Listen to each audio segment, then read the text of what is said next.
साना चौका चढ़ी बैसलानी दूल्हा से मोती जाका झरानी नोरा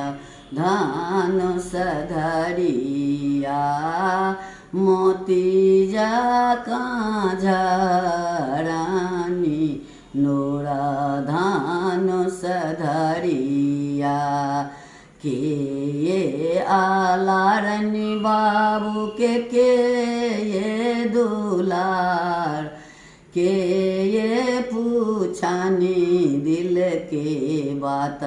धान सधरिया के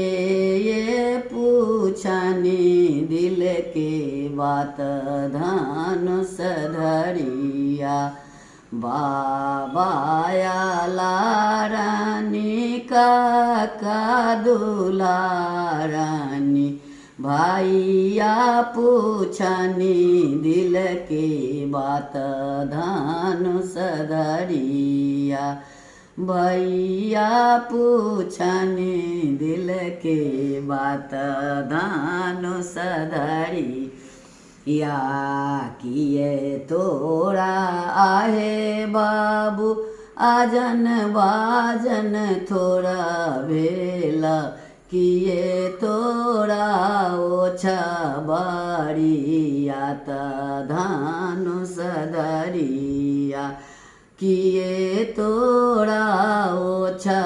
बारिया त धान सधरिया नहीं मोरा आहे भैया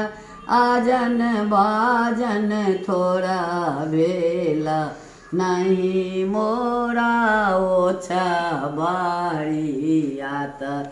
धान सधरिया हमरो के कुल बहिना नहीं जनमल राम लखन दोनों भाई धान सधरिया राम लखन दोनों भाई धान सधरिया आनी दियो आयो भाई भैया सोना के पिजरवा से सुगा साजी जेबै बारिया त धान सधरिया सुगा साजी जेबै बारिया त धान सधरिया